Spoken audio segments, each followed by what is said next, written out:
Welcome back to Living 757. If you're like me and you grew up around here, you probably spent the majority of your school field trips going to historical sites around the state. So I, for one, was really surprised to learn that there's a lot more history in Hampton Roads than I know about. But here virtually to tell us more about the history, especially of the 757, is author Andrew Lawler. Hey, Andrew.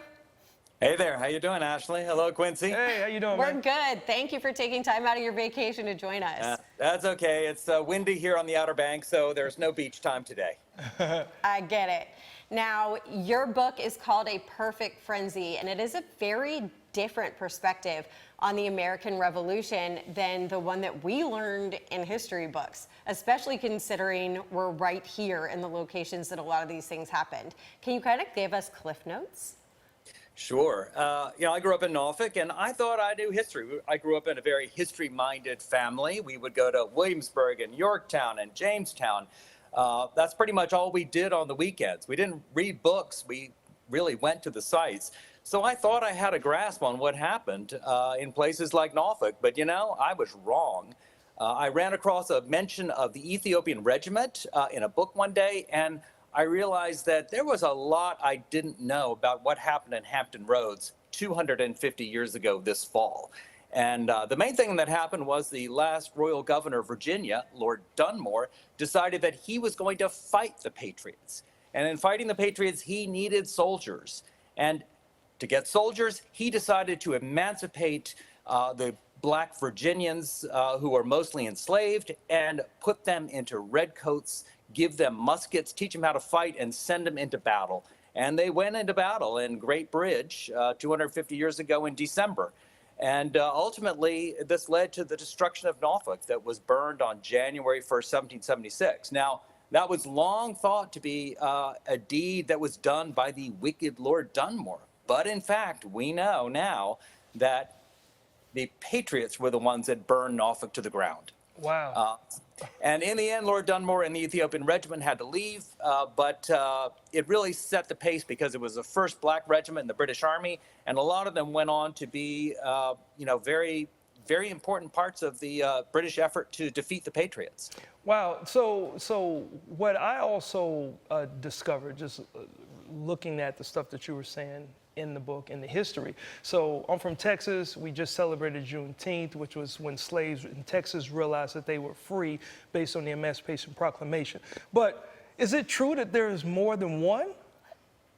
Yes, indeed. Long before, 90 years before Abraham Lincoln put out his famous Emancipation Proclamation, Lord Dunmore published his own proclamation, and that was done at Kemp's Landing, which is now in Virginia Beach, Kempsville. So that's the place where the continent's first Emancipation Proclamation was decreed, and hundreds, if not thousands, of black Americans came from as far away as Massachusetts to join up with the British, who were promising freedom to these people, which the Patriots were not. Wow. Now, quickly, I want to touch on what you said at the beginning during your cliff notes.